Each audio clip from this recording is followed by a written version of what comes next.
Hi hello ನಮಸ್ಕಾರ welcome back to my channel Ramya art gallery. Friends, ಇವತ್ತು ನಿಮಗೆ ಗೊತ್ತಾಗಿರುತ್ತೆ ಈ ವ್ಲಾಗ್ ಯಾವುದ್ರ ಬಗ್ಗೆ ಅಂತ. ಹೌದು, ಇವತ್ತು ನಾನು ಪಯಣ ಕಾರ್ ಮ್ಯೂಸಿಯಂನ ಎಕ್ಸ್ಪ್ಲೋರ್ ಮಾಡ್ತಾ ಇದ್ದೀನಿ. ಅಂದರೆ ಇವತ್ತು ಪಯಣ ಕಾರ್ ಮ್ಯೂಸಿಯಂ ಟೂರ್ ಅಂತ ಹೇಳಬಹುದು. ನನ್ನ ಹಿಂದಿನ ವ್ಲಾಗ್ ನೋಡಿದ್ರಿ, ರಾಮನಗರದ ಬೆಟ್ಟಗಳನ್ನೆಲ್ಲ ನಿಮಗೆ ತೋರಿಸಿದ್ದೆ. ಸೊ ಆ ವ್ಲಾಗ್ ನೋಡಿಲ್ಲ ಅಂತಂದರೆ ಖಂಡಿತವಾಗ್ಲೂ ನೋಡಿ, ತುಂಬಾ ಇಂಟ್ರೆಸ್ಟಿಂಗ್ ಆಗಿರೋಂಥ ಒಂದು ವ್ಲಾಗ್ ಅದು. ಸೊ ಅಲ್ಲಿಂದ ನಾವು ಅವತ್ತು ರಾತ್ರಿ ಲೇಟ್ ಆಯಿತು ಅಂತ ಮೈಸೂರಿಗೆ ಹೋಗೋ ಪ್ಲ್ಯಾನ್ನ ನಾವು ಕ್ಯಾನ್ಸಲ್ ಮಾಡಿ ಆಂಟಿ ಮನೆಯಲ್ಲೇ ಉಳ್ಕೊಂಡು ಬೆಳಗ್ಗೆ ನಾವು ತಿಂಡಿ ತಿಂದು ಹೊರಟ್ವಿ. ಸೊ ಈಗ ನಾವು ಹಾಗೆ ಬರ್ತಾ ಆನ್ ದ ವೇ ಮೈಸೂರು ಹತ್ತತ್ರ ಅಂದರೆ ಶ್ರೀರಂಗಪಟ್ಟಣದ ಹತ್ರ ಸಿಗುವಂಥ ಈ ಪಯಣ ಕಾರ್ ಮ್ಯೂಸಿಯಂನ ಯಾವಾಗಲೂ ನೋಡಬೇಕು ಅಂದ್ಕೊಳ್ತಿದ್ವಿ. ಈ ಸತಿ ಅಪ್ಪ ಅಮ್ಮ ಕೂಡ ಜೊತೆಲಿದ್ರು, ಹಾಗಾಗಿ ಎಲ್ಲರೂ ಕೂಡ ಒಟ್ಟಿಗೆ ಹೋಗಿ ನೋಡ್ಕೊಂಬರೋಣ ಅಂತ ಬಂದಿದ್ದೀವಿ. ಈಗ ನಾವು ಮುಂಭಾಗದಲ್ಲಿ ಹೇಗಿದೆ ಅಂತ ನೋಡ್ತಿದ್ದೀವಿ. ಇದರ ಮೇಯ್ನ್ ಅಟ್ರಾಕ್ಷನ್ ಬಂದು ಟೈರ್ ರೀತಿಯಲ್ಲಿ ಈ ಬಿಲ್ಡಿಂಗ್ನ ತುಂಬ ಚೆನ್ನಾಗಿ ಕಟ್ಟಿದ್ದಾರೆ. ನೋಡೋದಕ್ಕೆ ಇದೇ ಫಸ್ಟ್ ಅಟ್ರಾಕ್ಟಿವ್ ಆಗಿ ಕಾಣಿಸುವಂಥದ್ದು. ನೋಡ್ತಾ ಇದ್ದೀರಾ ಈಗ ಎಷ್ಟು ಚೆನ್ನಾಗಿದೆ ಅಂತ. ಹೊರಭಾಗದಿಂದನೇ ಇಷ್ಟು ಚೆನ್ನಾಗಿರುವಂಥ ಈ ಪಯಣ ಕಾರ್ ಮ್ಯೂಸಿಯಂ ಒಳಗಡೆ ಇನ್ನೆಷ್ಟು ಚೆನ್ನಾಗಿರುತ್ತೆ ಅಂತ ನಾವೆಲ್ಲರೂ ಕೂಡ ಈಗ ನೋಡ್ಕೊಂಬರೋಣ. ಸೊ ಒಳಗೆ ಹೋಗ್ತಾ ಇದ್ದೀವಿ. ಅದಕ್ಕೂ ಮುಂಚೆ ಫ್ರೆಂಡ್ಸ್, ಈ ನನ್ನ ಚಾನಲ್ಗೆ ಅಂದರೆ ರಮ್ಯಾ ಆರ್ಟ್ ಗ್ಯಾಲರಿ ಚಾನಲ್ಗೆ ಸಬ್ಸ್ಕ್ರೈಬ್ ಆಗದೆ ನೋಡ್ತಾ ಇದ್ದರೆ ಪ್ಲೀಸ್ ಈಗಲೇ ಸಬ್ಸ್ಕ್ರೈಬ್ ಮಾಡ್ಕೊಳ್ಳಿ. ಹಾಗೆ ಪಕ್ಕದಲ್ಲಿ ಒಂದು ಬೆಲ್ ಐಕಾನ್ ಬರುತ್ತೆ, ಅದರಲ್ಲಿ ಆಲ್ ಅನ್ನೋವಂಥ ನೋಟಿಫಿಕೇಷನ್ ಕ್ಲಿಕ್ ಮಾಡಿ. ಈಗ ನಾವು ನೋಡ್ತಾ ಇದ್ದೀವಿ ಒಳಭಾಗದಲ್ಲಿ. ನೋಡಿ, ಮೇಲೆಲ್ಲ ರೌಂಡಾಗಿ ಎಷ್ಟು ಚೆನ್ನಾಗಿ ಆ ಟೈರ್ ಹೇಗಿದೆ, ಹೊರಗಡೆ ಹೇಗೆ ಕಾಣುತ್ತೆ, ಒಳಗೆ ಹೇಗೆ ಕಾಣುತ್ತೆ ಅಂತ ನೀವೀಗ ನೋಡ್ತಾ ಇದ್ದೀರಾ. ಇಲ್ಲಿ ಬಂದು ರಿಸೆಪ್ಷನ್ ಇದೆ. ಸೊ ಇಲ್ಲಿ ನಾವು ಟಿಕೆಟ್ನ ತಗೊಳ್ಬೇಕಾಗತ್ತೆ. ಎಂಟ್ರೆನ್ಸ್ ಫೀ ಬಂದು 50 ರೂಪೀಸ್ ಆಗಿರುತ್ತೆ. 12 ವರ್ಷಕ್ಕಿಂತ ಚಿಕ್ಕ ಮಕ್ಕಳಿಗೆ ಅದು ಫ್ರೀ ಆಗಿ. ಇನ್ನು ಈ ಅದ್ಭುತವಾದ ಪಯಣ ಕಾರ್ ಮ್ಯೂಸಿಯಂನ ಫೌಂಡರ್ ಬಂದು ಧರ್ಮಸ್ಥಳದ ಧರ್ಮಾಧಿಕಾರಿಯಾದಂಥ ಡಿ ವೀರೇಂದ್ರ ಹೆಗಡೆ ಅವರು. ತುಂಬಾನೇ ಹಳೆಯ ಕಾಲದ ಹಲವಾರು ಕಾರು ಹಾಗೆ ಟೂ ವೀಲರ್ಗಳನ್ನೆಲ್ಲ ನಾವಿಲ್ಲಿ ನೋಡಬಹುದಾಗಿದೆ. ತುಂಬ ಚೆನ್ನಾಗಿರುತ್ತೆ. ಹಾಗೆಯೇ ಅದನ್ನು ಯೂಸ್ ಮಾಡ್ತಿದ್ದವ್ರು ಅವ್ರು ಯಾರ್ಯಾರು ಈ ಒಂದು ಮ್ಯೂಸಿಯಂಗೆ ಪ್ರೆಸೆಂಟೇಷನ್ ಆಗಿ ಆ ಕಾರನ್ನು ಅವರು ಕೊಡುಗೆಯಾಗಿ ಕೊಟ್ಟಿದ್ದಾರೆ, ಅದೆಲ್ಲನೂ ಕೂಡ ಈ ಒಂದು ವಿಡಿಯೋದಲ್ಲಿ ನಾನು ನಿಮಗೆ ತೋರಿಸ್ತಾ ಬರ್ತೀನಿ. ಹಾಗೆ ಹೆಸರಾಂತ ಕಲಾವಿದರಾದಂಥ ನಮ್ಮೆಲ್ಲರ ಮೆಚ್ಚಿನ ಡಾಕ್ಟರ್ ವಿಷ್ಣುವರ್ಧನ್ ಸರ್ ಅವರ ಒಂದು ಕಾರ್ ಕೂಡ ಇಲ್ಲಿ ಇದೆ.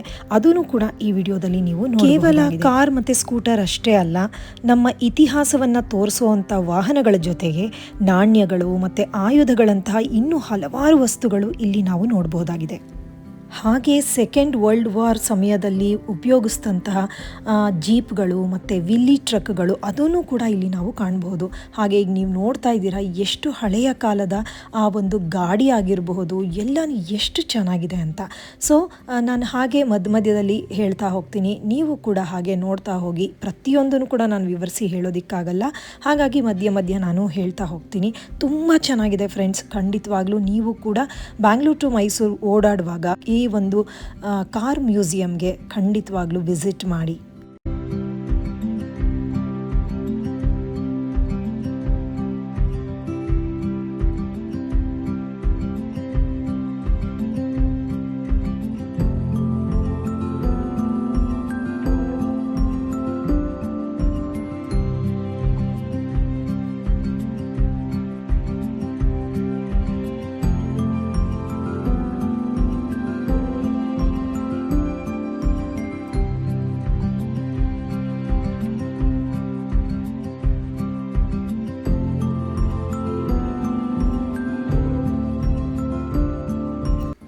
ಇನ್ನು ಇಲ್ಲಿರುವ ಕಲೆಕ್ಷನ್ ಬಗ್ಗೆ ಮಾತಾಡಬೇಕು ಅಂದರೆ ವಿಂಟೇಜ್ ಕಾರುಗಳು ಮತ್ತು ದ್ವಿಚಕ್ರ ವಾಹನಗಳು ನಾನು ಆಗಲೇ ಹೇಳಿದಾಗೆ, ಹಾಗೆ ಮಹಾತ್ಮ ಗಾಂಧಿ, ಮೈಸೂರು ಮಹಾರಾಜರು ಮತ್ತು ಸರ್ CV ರಾಮನ್ ಅವರು ಬಳಸಿದಂಥ ಕಾರುಗಳು, ನಾನು ಆಗಲೇ ಹೇಳಿದಾಗ ವಿಷ್ಣುವರ್ಧನ್ ಅವರು ಬಳಸಿದಂಥ ಕಾರು ಕೂಡ ನಾವಿಲ್ಲಿ ನೋಡಬಹುದಾಗಿದೆ.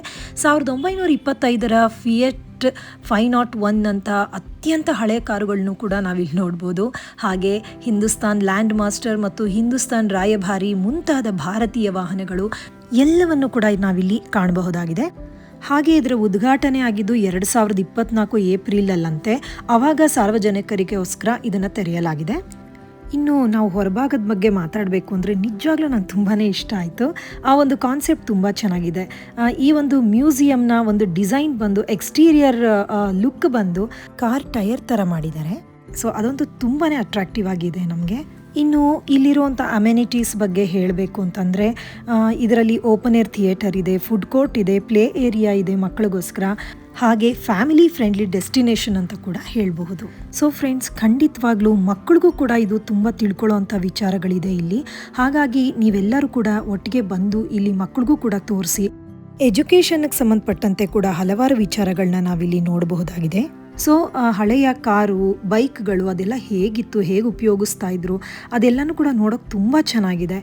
ಹಾಗಾಗಿ ನೀವು ಕೂಡ ಇದನ್ನು ನೋಡಿದ್ಮೇಲೆ ನಿಮಗೆ ಇಷ್ಟವಾದಂಥ ಕಾರ್ ಯಾವುದು, ಬೈಕ್ ಯಾವುದು, ಅಂದರೆ 2 ವೀಲರ್ ಯಾವುದು, ಅದನ್ನು ನನಗೆ ತಿಳಿಸಿ ಕಮೆಂಟ್ ಮೂಲಕ. ಹಾಗೆ ನೀವು ಕೂಡ ಈ ಒಂದು ಪಯಣ ಕಾರ್ ಮ್ಯೂಸಿಯಂಗೆ ವಿಸಿಟ್ ಮಾಡಿದರೆ ಮುಂಚೆ ಅದನ್ನು ಕೂಡ ನನಗೆ ಕಮೆಂಟ್ ಸೆಕ್ಷನಲ್ಲಿ ಕಮೆಂಟ್ ಮಾಡಿ ತಿಳಿಸಿ. ಇನ್ನು ಈ ಒಂದು ವಿಡಿಯೋ ನೋಡಿದ್ಮೇಲೆ ನಿಮಗೇನಾದರೂ ಮತ್ತೆ ನಾವು ಯಾವಾಗಲಾದ್ರೂ ಆ ರೋಡಲ್ಲಿ ಓಡಾಡುವಾಗ ಹೋಗೋಣ ಅಥವಾ ಅದಕ್ಕಾಗಿಯೇ ಹೋಗೋಣ ಅಂತ ಏನಾದ್ರು ಪ್ಲ್ಯಾನ್ ಮಾಡಿದ್ರೆ ಖಂಡಿತವಾಗ್ಲೂ ಹೋಗಿ. ಆ ಒಂದು ಟೈಮಿಂಗ್ಸು ನಾನು ನಿಮಗೆ ಹೇಳ್ತೀನಿ. ಇದು ಡೈಲಿ ಬೆಳಗ್ಗೆ 9ರಿಂದ 8 ಗಂಟೆವರೆಗೂ ತೆರೆದಿರುತ್ತೆ. ಸೊ ಬೆಳಗ್ಗೆ 9ರಿಂದ 8 ಗಂಟೆ ಒಳಗೆ ನೀವು ಯಾವಾಗ ಹೋದ್ರೂ ಕೂಡ ಆರಾಮಾಗಿ ಇದನ್ನು ನೋಡ್ಕೊಂಡು ಬರಬಹುದು. ಹಾಗೆ ತಿನ್ನೋಕ್ಕೂ ಕೂಡ ಅಲ್ಲೇ ಹೋಟೆಲ್ ಎಲ್ಲ ಇರೋದ್ರಿಂದ ನಿಮ್ಗೆ ಯಾವುದೇ ರೀತಿ ತೊಂದರೆ ಕೂಡ ಆಗೋದಿಲ್ಲ. ಸೊ ಖಂಡಿತವಾಗ್ಲೂ ಇದನ್ನು ಫುಲ್ ಫ್ಯಾಮಿಲಿ ಹೋಗಿ ನೋಡೋದಕ್ಕೆ ತುಂಬಾ ಚೆನ್ನಾಗಿರುತ್ತೆ. ಓಕೆ ಗೈಸ್, ಈಗ ನೀವು ವಿಡಿಯೋನ ಆರಾಮಾಗಿ ನೋಡ್ಕೊಂಡು ಹೋಗಿ. ಎಷ್ಟು ಚೆನ್ನಾಗಿದೆ ಅಂತ ಈಗ ನಿಮಗೆ 2 ವೀಲರ್ ಎಲ್ಲ ತೋರಿಸ್ತಿದ್ದೀನಿ. ನೋಡೋದಕ್ಕೆ ಎಷ್ಟು ಚೆನ್ನಾಗಿದೆ, ಇದೆಲ್ಲ ಈಗಲೂ ಬರಬಾರ್ದ ಅಂತ ಅನಿಸುತ್ತೆ. ಅಷ್ಟು ಮುದ್ದಾಗಿದೆ ಎಲ್ಲನೂ ಕೂಡ. ಸೊ ನಾವಂತೂ ತುಂಬ ಎಂಜಾಯ್ ಮಾಡಿದ್ವಿ. ನೀವು ಕೂಡ ಈ ವಿಡಿಯೋ ಮೂಲಕ ಎಲ್ಲನೂ ಕೂಡ ನೋಡಿ ಎಂಜಾಯ್ ಮಾಡಿ ಅಂತ ಹೇಳ್ತಾ ಇದ್ದೀನಿ.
ಈಗ ನೀವು ನೋಡ್ತಿರೋ ಅಂಥ ಈ ವೈಟ್ ಕಾರ್ ಬಂದು ವಿಷ್ಣುವರ್ಧನ್ ಅವರ ಕಾರು, ಅಂದರೆ ಅವರೇ ಬಳಸಿದಂಥ ಕಾರ್ ಇದು. ಈ ಕಾರ್ ಹತ್ರ ಇರುವಂಥ ಬೋರ್ಡ್ನಲ್ಲಿ ಹಾಕಿದ್ದಾರೆ ಪ್ರೆಸೆಂಟೆಡ್ ಬೈ ಡಾಕ್ಟರ್ ವಿಷ್ಣುವರ್ಧನ್ ಸಾಹಸ ಸಿಂಹ ಅಂತ. ಸೊ ಅದರಿಂದ ಗೊತ್ತಾಯಿತು, ನೋಡಿ ತುಂಬಾ ಖುಷಿ ಆಯಿತು.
ಈಗ ನಾವು ನೋಡಬಹುದು 90ಸಲ್ಲಿ ಯಾವ್ಯಾವ ವೆಹಿಕಲ್ಸ್ ಇತ್ತು ಅಂತ. ಸೊ ಮೆಟಡೋರ್ ಆಗಿರಬಹುದು, ಹಾಗೆ ಮಾರುತಿ 800 ಕಾರ್ ಆಗಿರಬಹುದು. ಸೊ ಸುಮಾರು ಇವಾಗ ನಾವು ಎಷ್ಟೋ ಕಾರ್ಗಳ ಬಗ್ಗೆ ನಾವು ತಿಳ್ಕೊಂಡಿರೋದು, ನೋಡಿರೋ ಅಂಥ ಕಾರ್ಗಳನ್ನ ನಾವೀಗ ನೋಡ್ತಾ ಹೋಗಬಹುದು. ಹೀಗೆ ಸ್ಟಾರ್ಟಿಂಗಿಂದ ಬಂದು ಈ ಲಾಸ್ಟಲ್ಲಿ ಎಲ್ಲ ಇತ್ತೀಚಿನ ಕಾರ್ಗಳನ್ನ ಇಟ್ಟಿದ್ದಾರೆ ನೋಡಬಹುದು ನೀವು. ಈಗ ನಿಮಗೆ ಗೊತ್ತಾಗುತ್ತೆ ಯಾವ್ಯಾವ ಕಾರ್ಗಳಿದೆ ಅಂತ ನೋಡ್ಕೊಂಡು ಬನ್ನಿ.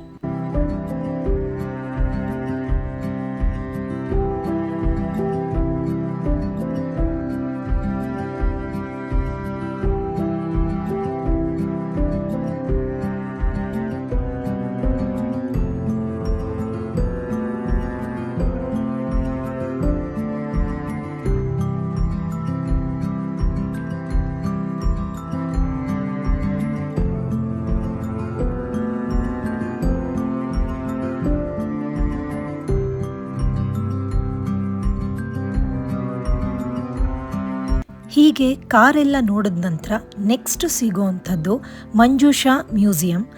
ಇಲ್ಲಂತೂ ತುಂಬ ಚೆನ್ನಾಗಿದೆ ನೋಡಬಹುದು ನೀವು. ಅದರ ಮುಂಭಾಗ ಯಾವ ರೀತಿ ಮಾಡಿದ್ದಾರೆ ಅಂತ ತುಂಬಾ ನೋಡೋದಕ್ಕೆ ಚೆನ್ನಾಗಿದೆ. ಹಾಗೆಯೇ ಒಳಗೆ ಹೋದರೆ ಹಲವಾರು ಹಳೆಯ ಕಾಲದ ವಸ್ತುಗಳನ್ನು ನಾವಿಲ್ಲಿ ನೋಡಬಹುದು. ಎಂತೆಂಥ ವಸ್ತುಗಳು ಒಳಗಿದೆ ಅಂತ ನೀವೇ ನೋಡ್ಕೊಂಡು ಬನ್ನಿ. ಯಾಕೆ ಅಂತಂದರೆ ನಮ್ಮ ಕಲ್ಚರ್ ಆಗಿರಬಹುದು ಅದರೆಲ್ಲನೂ ಕೂಡ ಇಲ್ಲಿ ತುಂಬ ಚೆನ್ನಾಗಿ ಕಾಣೋ ಹಾಗೆ ನೀಟಾಗಿ ಜೋಡಿಸಿದ್ದಾರೆ. ಸೊ ಪ್ರತಿಯೊಂದನ್ನು ಕೂಡ ನಾವಾಗಲಿ ನಮ್ಮ ಮಕ್ಕಳಾಗಲಿ ಖಂಡಿತ ನೋಡಿ ತಿಳ್ಕೊಳ್ಳೋ ಅಂಥದ್ದು ಇಲ್ಲಿ ಬಹಳಷ್ಟಿದೆ. ಸೊ ನೀವು ಕೂಡ ನೋಡ್ಕೊಂಡು ಬನ್ನಿ.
ಫ್ರೆಂಡ್ಸ್, ನಾವಂತೂ ಪಯಣ ಕಾರ್ ಮ್ಯೂಸಿಯಂಗೆ ಹೋಗಿ ಎಲ್ಲರೂ ಕೂಡ ತುಂಬ ಖುಷಿಪಟ್ವಿ. ಮಕ್ಕಳು ಕೂಡ ತುಂಬಾ ಖುಷಿಪಟ್ಟರು. ನೀವು ಕೂಡ ಈ ಕಾರ್ ಮ್ಯೂಸಿಯಂ ನೋಡಿಲ್ಲ ಅಂತಂದರೆ ಪಯಣ ಕಾರ್ ಮ್ಯೂಸಿಯಂಗೆ ಹೋಗಿ ಬನ್ನಿ.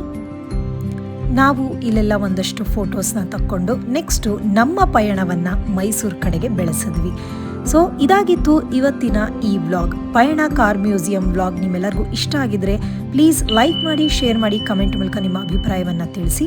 ಮುಂದಿನ ಇನ್ನೊಂದು ಇಂಟ್ರೆಸ್ಟಿಂಗ್ ವ್ಲಾಗ್ ಅಥವಾ ವಿಡಿಯೋ ಜೊತೆಗೆ ನಾನು ನಿಮ್ಮನ್ನ ಮತ್ತೆ ಭೇಟಿ ಮಾಡ್ತೀನಿ. ಅಲ್ಲಿವರೆಗೂ ಎಲ್ಲರೂ ಕೂಡ ನಗ್ತಾ ಇರಿ, ನಗಿಸ್ತಾ ಇರಿ, ಆರೋಗ್ಯದಿಂದಿರಿ. ನಮಸ್ಕಾರ.